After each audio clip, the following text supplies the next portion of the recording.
integrated the lessons and the tools and the technology and all the things from this last story into the new story, where hopefully there's more equity, hopefully there's more physical and mental health, hopefully there's less violence. Welcome to the Alchemist Lounge. What if you could hang out with high-performing executives, entrepreneurs, and leaders? Ask them about how psychedelics have impacted their self-improvement journeys. Then take an insight or two to guide your own growth. Each week, Alex Atwood takes an in-depth look at how psychedelics can increase fulfillment, solve personal problems affecting your career, and help you gain the success you seek. Alex is an executive and psychedelics coach to high performers, and his goal is to provide strategies to help you reduce conflict, bring awareness, and balance your life through the use of psychedelics. Now, here's Alex. Dr. Gabby, welcome to the Alchemist Lounge. Thanks for having me. This is super fun, Alex. Absolutely. I'm so excited. I ended up watching some other podcasts that you were on and took a look at your bio, and you have quite the extraordinary journey. So let's jump in. I'd like to start here. You have a wealth of knowledge and experience in holistic health and medicine. What are some common challenges that people face when they're trying to improve their health and well-being? We are habitual creatures. We don't like change. We think that we like change. We like the idea of changing, but we really like our habits. We really like our comfort zone. We really like things that are familiar, and it takes work. And even when we know the things that we're supposed to be doing, it's hard to do them. And so it requires, beyond like knowledge and information, requires a lot of support, a lot of accountability, and a really strong internal motivation. Like, what's your why? Why do you want to be healthier? Why do you want to live longer? Why do you want to feel better? And so that's what I would say. And what we learn when we study the coaching model, for example, I teach the coaching model at the university where I teach. We look at the stages of change. We look at pre-contemplation, contemplation, action, right? Getting to those goals and then the maintenance of that and kind of closure. We look at it as a whole cycle. And so even if you just start to tell your friends, I'd really like to lose some weight, I'd really like to quit smoking, that's part of the change cycle. It's just the pre-contemplation stage. And so we look at like the whole thing and try to support people at whatever stage that they're at in making those changes. Yeah. Coming up with new ways of being and transforming yourself requires, as you said, it requires a support mechanism, like others around you that enrolled in what your new goal is or how you want to transform, right? And then being able to carve some new neural pathways around that, right? And so it reminds me of something around, I don't remember exactly what the quote was, but something around consistency being the key to that. Yet consistency also creates new habits, which could not allow for the sort of, I don't know what you want to call it, expansion, change, transformation. So how do you overcome that? Like, in other words, you have habits that you want to create, and then those habits turn into other constrictions somewhat, yeah? Yeah, it's a balance. It's a balance, right? We're going to move at the pace that makes sense for the stage of evolution that we're in. And I think you probably had this experience in your own life that there's going to be times of like massive growth and expansion. I mean, that's what psychedelics does, right? You go on a hero's journey of psychedelics, and you're like, like your whole world is blown open. And then you have a period of integration, right? Where you're sort of like integrating everything that you've learned.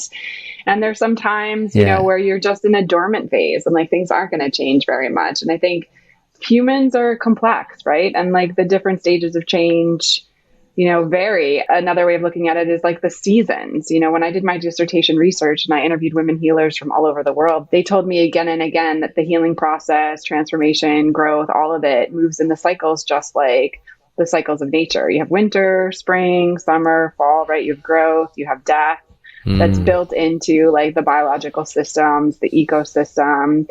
We have reminders of this all the time. We have the phases of the moon that are constantly happening. And so moving with some of those rhythms, I think, is a way to align that allows you to kind of go in the flow that you're supposed to be going. I love that. I love that. The cycles and the rhythms and the intelligence of the universe can guide us. Beautiful, beautiful. So can you paint a picture of your childhood for us? So I just wrote this book called All This Healing is Killing Me. And it's sort of a tongue-in-cheek name because I've been on this healing journey from my childhood for all of my adult life. And the healing journey is so arduous that sometimes you feel like it's killing you. You're like, really? This is what the universe wants me to do? Really? More ayahuasca? Really? Like, I've been on a healing journey. I grew up in a home that had a lot of domestic violence, addiction, mental illness, all the terrible things. And I was an achiever. So my coping mechanism was to get straight A's and get a PhD and be beautiful and get a modeling contract and travel around the world as a fashion model. And my coping mechanism was just to become as good and successful as I could possibly be. And that worked for a while. But these things are persistent, these things that we don't address. One of the things I say in my book is that we're only as sick as our secrets. And sort of keeping all that shoved down inside, it creates physical and emotional illness. That's just the way that we're made. We need to get it out of our system. We need to clear that stuff out. We need to find ways to heal and to rewire. You mentioned the neural pathways, like rewire our habits and our behaviors so that we're not self-sabotaging, so that we're not picking bad people to date. I picked some very interesting men in my dating life. So so I've been on a journey of recovery from a lot of abuse and a lot of trauma. And I give all those tools in the book. So I write about how I did yoga and meditation and all the therapy and all the, work, the trauma recovery work. And there's a plethora of tools for people to use if they feel like this is something that needs to be addressed. Yeah. Well, what I find very interesting is that your coping mechanism in terms of getting straight A's, right? And achieving, creating a goal and then knocking that goal out is seen as success, right? Like you came out of this circumstance, which had a lot of trauma. And I find more often than not, that successful, at least materially successful people often come from that sort of background. And using that coping mechanism, actually others see that as you've achieved it, right? That what you call a coping mechanism, others see as a pathway to success. Mm-hmm. But what I heard was that that's not actually the case. Like when you calling something a coping mechanism isn't the same as calling it a tool to gain success, right? Mm-hmm. So like break that down for me a bit, right? So there you are, right? You've gotten straight A's, right? And now you're in a position where you are now potentially getting a model, or you got a modeling contract, right? So you have intelligence, you have beauty, you have all these things that the world, sort of grants you success around, right? How did it feel to be there and have that missing there? Yeah, I mean, everything you're saying is super insightful, and getting that kind of big picture of like the systems support this, right? The systems support us not talking about mental illness. The systems support us not talking about depression, anxiety, addiction, right? The system says, no, just keep going, just keep smiling. That will make everything, just keep reaching, achieving, buying shit. Keep buying shit to make yourself feel better. Buy more makeup, buy more clothes, like earn more money. So it's really insightful to kind of have that big picture. The personal experience of being in that is like just feeling so uncomfortable in your own skin. It just feels like you just want to rip your own skin off because you're like, oh God, like, and it feels as though like there isn't a safe place to actually express, because one of my friends asked me when she read the book, she's like, I'm so mad at you. And I was like, why are you mad at me? She's like, why didn't you ever tell me any of the stuff that's in your book? And I was like, well, it's not until recently that you could feel safe having those conversations and not worry about a lot of the consequences of having those conversations. This has been like a long journey, I think, collectively for all of us to get to the point where athletes are coming out, right? Entrepreneurs are coming out, like people are coming out and saying, no, me too, this is happening. I have PTSD, or I have, these issues as well. And so it was a while to get there, but like I went through a long time of just feeling really uncomfortable. And like anything else in life, you can still have a lot of fun, right? You can still have a lot of fun in pursuit of success. And I was traveling, and I was, there were still aspects of it that had a lot of joy. But then I couldn't be alone with myself. If I was ever alone with myself, I was just so deeply scared and sad that I just couldn't sit for 2 seconds and be alone. And then that's when you realize, like, oh, I don't think this is the way that it's supposed to be. I don't think I'm supposed to need something all the time to feel better. I think I'm supposed to be able to just sit and be content and just appreciate whatever is happening in the moment. Yeah. So, when did you discover that there was something else there? I think I always sensed it. I was always a spiritual seeker. I grew up in the Catholic community, but then I started to pursue Buddhism and yoga and like look at all the different spiritual traditions. And I think I always sensed like the Buddha had some kind of secret sauce, like something was happening. I mean, it wouldn't be around for like 5,000 years if there wasn't something about it, right? So, but when I would sit in these practices, I would just be bombarded with like, just so much inner drama and pain and memories and all the things. And I was like, what am I doing wrong? It always felt like I was doing something wrong. And so it just took a lot more work. And maybe this is going to be true for a lot of people. I mean, I think we have like 1 in 8 people worldwide have some kind of mental illness. So I think maybe this is going to be true for a lot of people.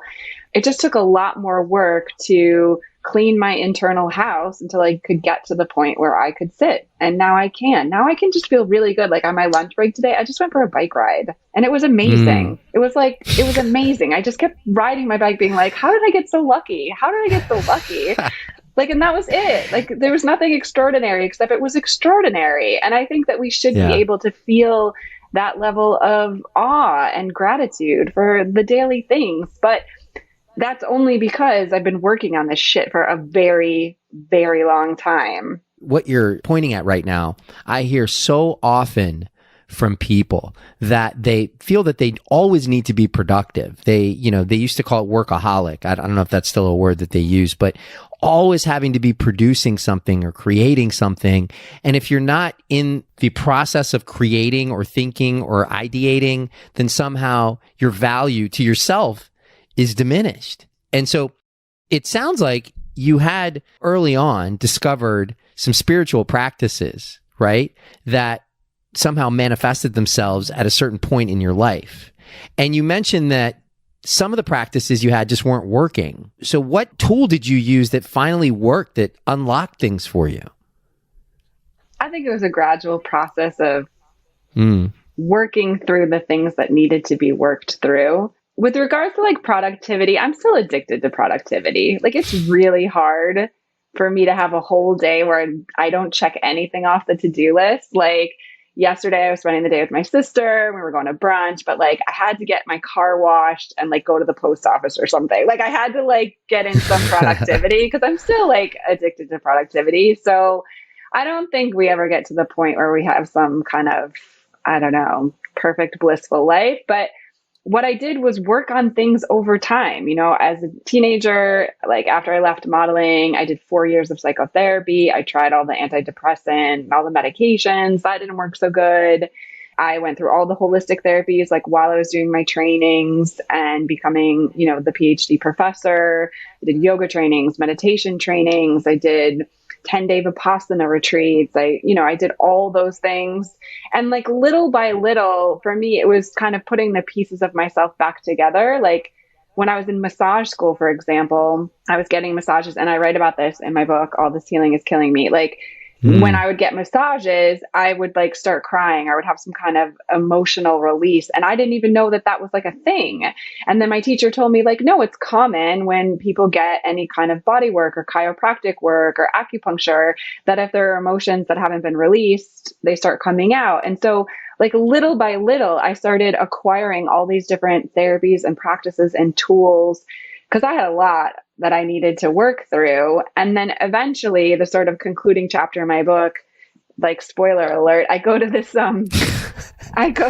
boot camp out in Arizona that just like totally wrecks me in the best possible way. And like, I feel like I had been building up towards that for a very long time, but that really kind of got me across the finish line in terms of really processing a lot of unprocessed grief and anger and stuff that was lingering that I really needed to get out of my system. And then the last 3 years, I've been on a journey of psychedelic medicine. So I've been working with psilocybin and peyote and ayahuasca and all these unbelievably beautiful, healing, sacred plants. And that has been like next level. I mean, it's really just like opened up a whole world that I didn't even know existed. So I think it's a journey. And I I don't think if you had the option to like snap your fingers and just get to the end, that would be I don't think you would want that. There was all the people that I met, all the healers that I met, all the stories I read, all the stories I wrote, like my whole life is, part of this, integrated into this. I wouldn't give it up, Yeah, it's absolutely the journey. And what I find very interesting in your story is that you had a modeling career and you were also going through your own personal transformation. And then you dedicated your life, well, your career, I should say, to holistic health and alternative medicine, and then pursued a Ph.D., right? So did that that personal transformation unlock what your career path eventually transformed you into now? Yeah. I feel like my career chose me. I don't feel like it was a choice, because I was like, a 19-year-old, like, oh my God, like, I'm going to do modeling. I'm going to travel. Like, I was like the Instagram influencer, version of, 1992 or whatever.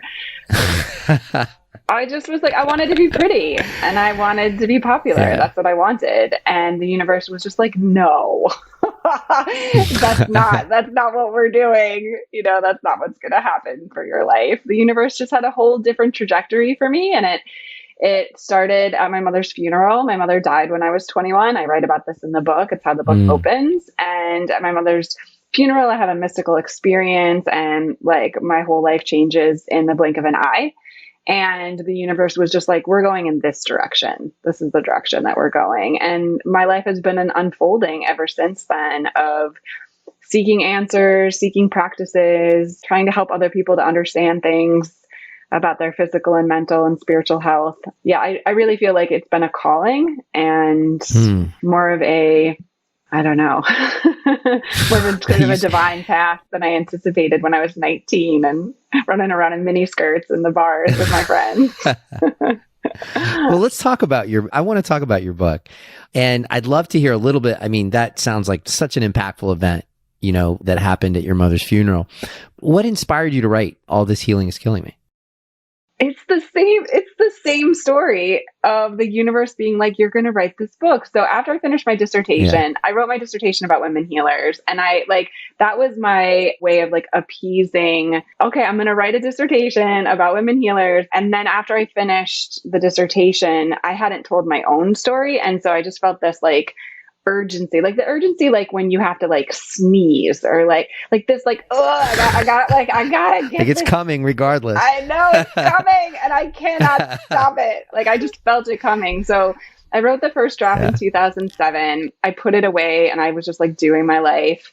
And then I felt the urgency come back to revisit again in 2013. So I wrote it again in 2013 and finally got the courage to give it to an editor who told me it was terrible. So I put it back.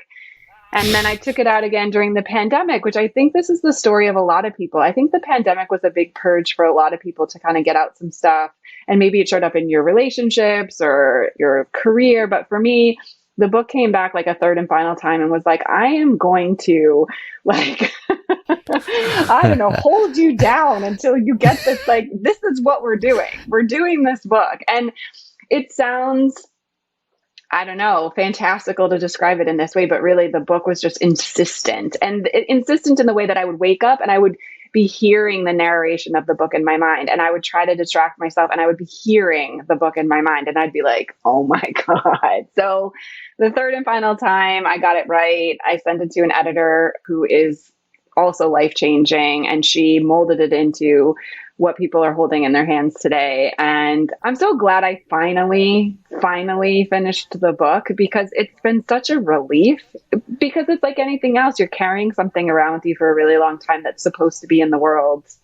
And it's uncomfortable until you get it out.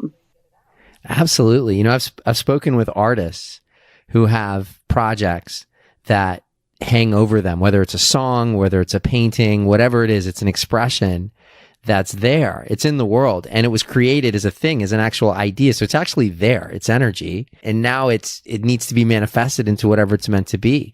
So congratulations on that. What's the one thing you would want people to take away after reading the book?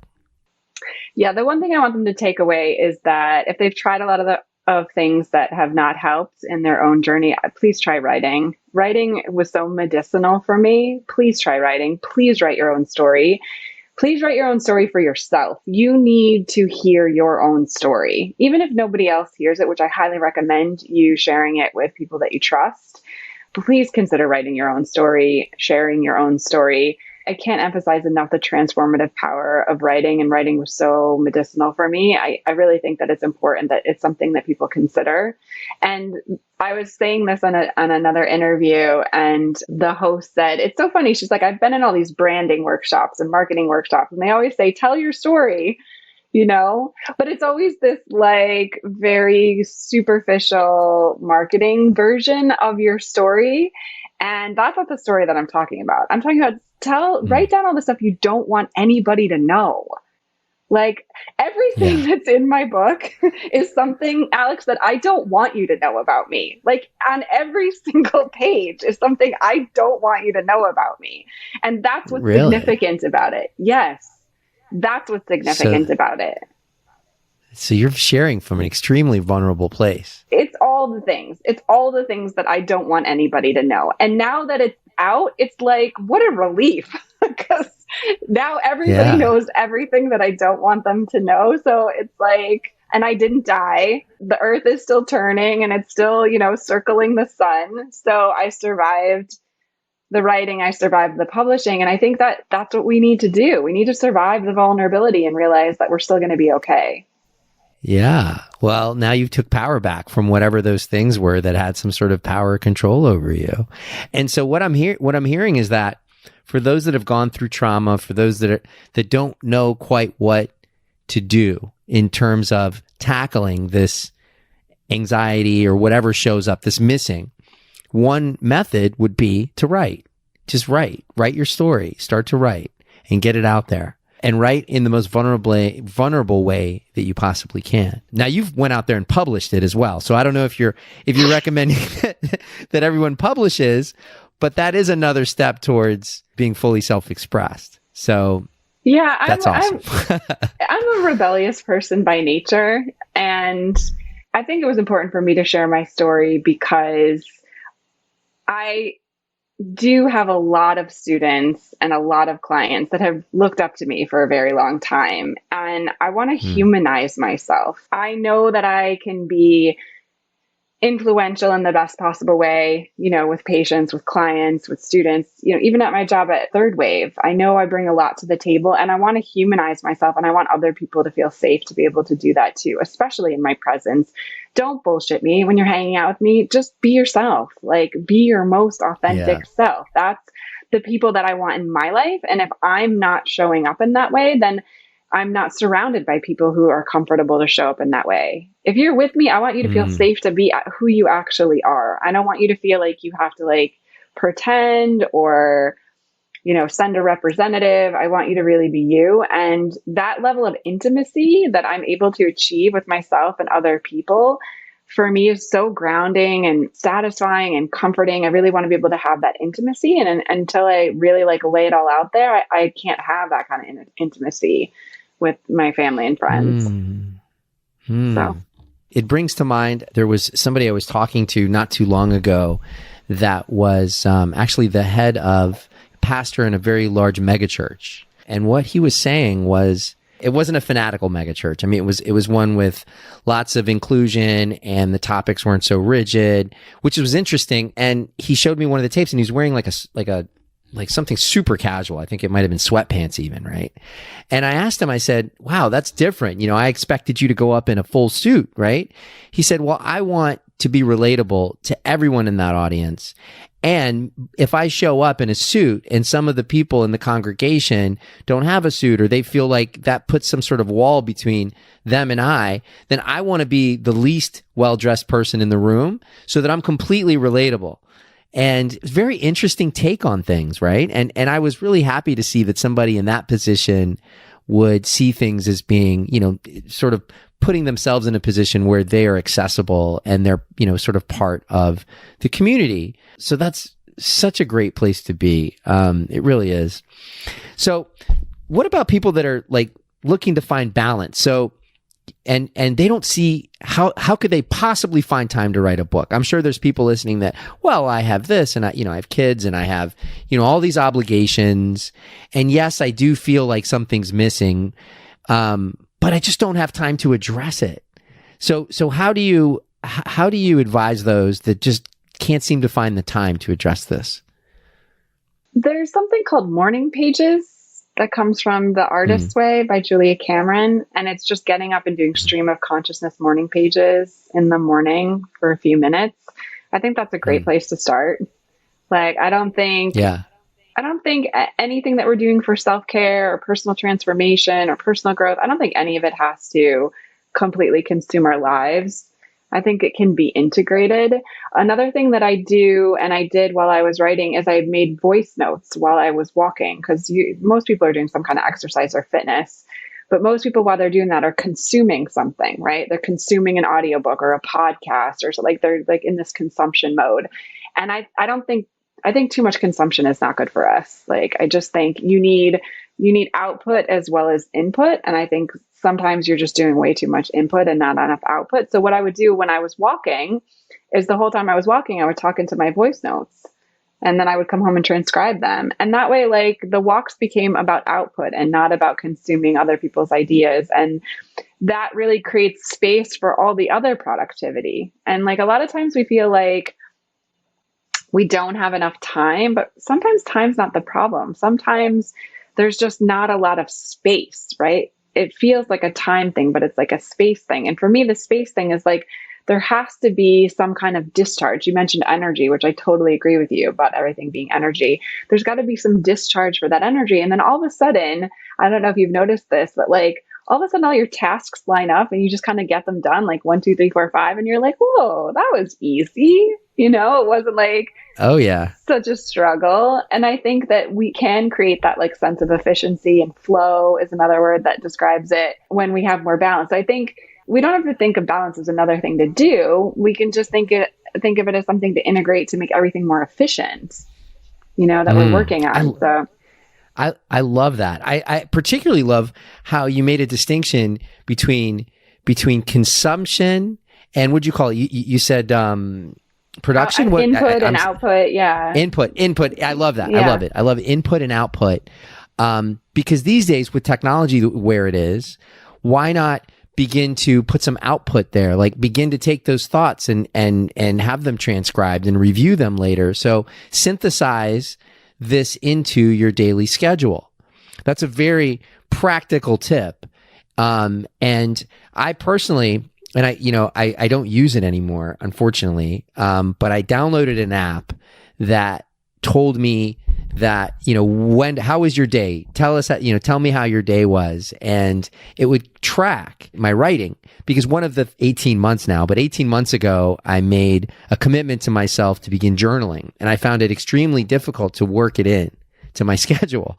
So I picked up an app, and it gave me prompts, and just typing, just answering a prompt, just a quick prompt, just kind of set things in the right direction. Now, creating a habit, which we talked about in the beginning of our conversation, is something else, right? Right. And what you pointed out there was, well, once you have a true desire for transformation, then you start to put action in place, and the habits start to come through, right? So I'm really just taking all of this in, because the journaling piece is something that I've been wanting to really implement. So I think that using the transcription is a good way to do that. And it gives me, instead of having AI determine what questions it's going to ask me, it actually centers in on what I'm doing today.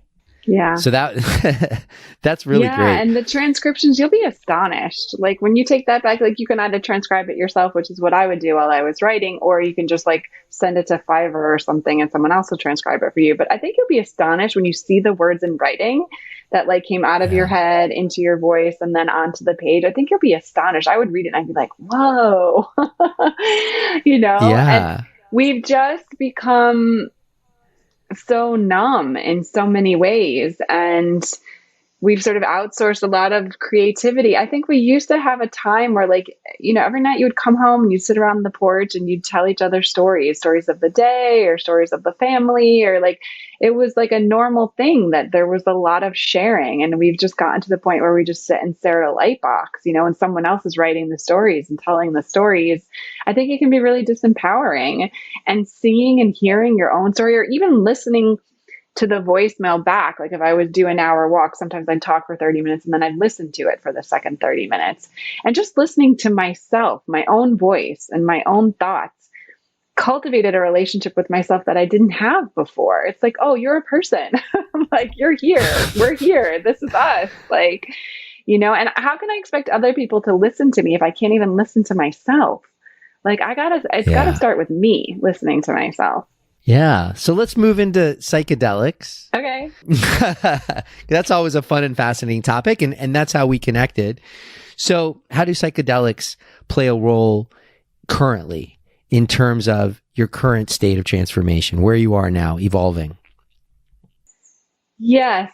Well, I've transitioned to working in psychedelics full time. So it's a big part of my professional life. And as part of my professional life, I'm connecting with hundreds, if not thousands, of people all over the world who are facilitating in psychedelics, researching in psychedelics, taking psychedelics, writing about psychedelics. It's really unbelievably phenomenal. I just was in South by Southwest in Austin at a bunch of panels and parties. And before that was at Canadelic in Miami, Wonderland, giving talks, giving presentations. During the pandemic, I lived with indigenous healers. I lived with a medicine woman in Taos, New Mexico, and we worked with peyote. I lived with a woman in Guatemala, and we worked with psilocybin. And so living with different healers and learning about the different properties, and then connecting with like the modern community or the Western community, which is, integrated a lot with technology, like WhatsApp groups and podcasts and things like that. So exploring that whole ecosystem, meeting all my fellow psychonauts, and then personally using the different medicines when I need them. I'm a huge fan of microdosing. I don't do a lot of heroic doses. I can count on my hand like how many times I've done heroic doses. But for me, microdosing just feels like it builds resilience. It feels like it builds wellness, and I think it really supports my physical and mental health. So that's what I gravitate towards. That's what works best for me. And that's what I like to promote. And I think it's a good place for people to start. I was just having a conversation with someone yesterday who's like, I'm going to do ayahuasca. And I was like, okay, but have you ever done any psychedelics? No. Okay. And like, what's your diet like? And what's your alcohol consumption? And like, I think that some things become popular. Ayahuasca is really popular. And I think some things become popular, and we need really good education, which is why the third wave training is so great. We need really good education around what you should do, how you should do it, who should support you, what you can expect, how you integrate, so that these things can become safe and mainstream, and we don't have another kind of backlash like we had 50 years ago where, we lost so much momentum. We lost like 40, 50 years of research that we could have right now that we don't have because we made mistakes. So yeah, and you're referring to the second wave and what happened there, which is what we get to sort of pick up the baton from there and carry it forward to have it heal. When I think about microdosing and I think about psychedelics and just how small, even though in our world, in terms of being in the psychedelic community, we see so much happening and we see so much potential and possibility, and it's still a very small fraction of the population as a whole in the US and across the world. So we definitely have our work cut out for us. That's for sure. And to that end, you said something that I highly resonate with, which is these medicines are extremely powerful. And as celebrities like Aaron Rodgers or other celebrities, I think, there's a host of them, MGK or, whoever, start to promote these different methods to find quote unquote enlightenment, you do run into that situation where someone doesn't do the necessary pre-work in order to really experience the transformation that's there. So it's important, and I just want to reemphasize this, that these are very, very powerful medicines and they are to be treated as such. And so definitely take your time if you're interested in doing any of these psychedelic medicines, even microdosing. Make sure that there's an intention there and that you take your time, find the right coach. The third wave community is a vast ecosystem of different accessibility to information around this, coaches around this, and all of that. So anyone interested in doing that, definitely do your homework. And ultimately, psychedelics are a very powerful tool that can be used in the world and for individuals themselves. And so can writing. So let me ask you this. So where do you see the psychedelic community and how psychedelics can impact the world? What do you see that major impact that these medicines and this work could have in the world? I think these medicines are like a midwife to the new paradigm and the new world. I think they're stewarding us into all the changes that we need to make. And one of my favorite authors is Charles Eisenstein. I don't know if you know his work, but he wrote a book called The More Beautiful World Our Heart Knows Is Possible. And he talks about this time as being a time between stories, that there's an old story that all of us are starting to be like, oh yeah, that's a bunch of bullshit. That's like, but like, we don't have a new story. Like, we haven't written the new world and integrated the lessons and the tools and the technology and all the things from this last story into the new story, where hopefully there's more equity, hopefully there's more physical and mental health, hopefully there's less violence and living with, he describes the relationship with the earth as lover earth, moving from mother earth to lover earth, where we really treat the planet with a lot more respect. So I see the medicines as ushering in a lot of that. And I felt that in my own body as they were working on me. I became so much more conscious of the air and the light and the earth, and all of it just became so much more conscious of food, and not coming from a place of forcing myself to eat food because I was supposed to, but actually wanting to, like preferring the taste of food that was alive to the food that was processed and packaged. Like, really just my preferences shifted. So I really see it as a medicine that's moving us collectively into a new story, a new paradigm, and the next iteration of who we are as a humanity. That's like best case scenario. Worst case scenario is it just helps a lot of people. Like, it just helps a lot of people who have physical pain, mental pain, who are suicidal or addicted to opioids or alcohol. Like, worst case scenario, it just helps a lot of people because it is really powerful medicine.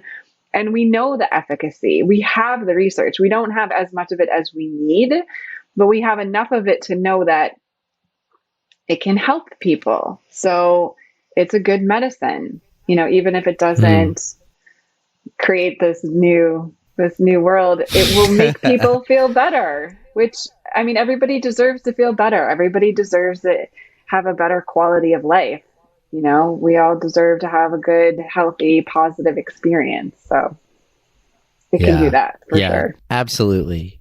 There are so many possibilities out there with not just psychedelic medicine, but just in the way that, possibly because of the pandemic, but people are starting to see health, wellness in terms of their own personal, as you said, journey, and how, the importance of family, the importance of writing your story, the importance of self-reflection was, if we can look at anything that, any silver lining to the pandemic, that's definitely one. So this was an awesome conversation. It was a lot of fun. The book is called All This Healing Is Killing Me. It's available on Amazon. It is a culmination of what it sounds like is a few decades of putting this together and finally putting it out there for the world to see all your vulnerabilities. So those of you that listen to this will get to hear all of the things Dr. Gabby never wanted you to necessarily know, and now she puts it out there. So I can't think of a better incentive to go and get the book and read all about how she transformed and healed in very holistic ways. And what else is it that you would like to share with the audience before we close the show? Is there anything else that we would like to discuss here? I mean, don't hesitate to reach out. I can point you towards a lot of resources if you need resources.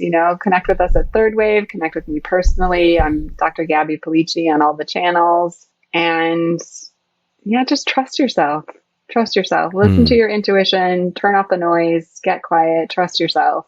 I think that we have a lot more intuitive wisdom than we give ourselves credit for. And that voice will guide you in this process. I love that. It reminds me of an 80s song. Listen to your heart when it's calling for. Remember that song? You probably don't. It's really goofy. Oh, you do? I remember that song. I don't know who sang that or anything, but just listen to your heart. Thank you so much, Dr. Gabby. This was an awesome interview. Thank you for being so vulnerable, not just on this show, but just in your work, and for listening to your heart, and for moving in the direction of transformation. Never comfortable, but it's always transformational. And I really appreciate you sharing your story with us and coming onto the Alchemist Lounge. Thank you, Alex. I'm happy to be here. Thanks for listening in to the Alchemist Lounge. If you enjoyed this episode and you'd like to help support the podcast, please share it with others, post about it on social media, or leave a rating and review on Apple iTunes. To catch all the latest from Alex Atwood, you can check out his website at alexatwood.co. Thanks again, and we'll catch you next time at the Alchemist Lounge.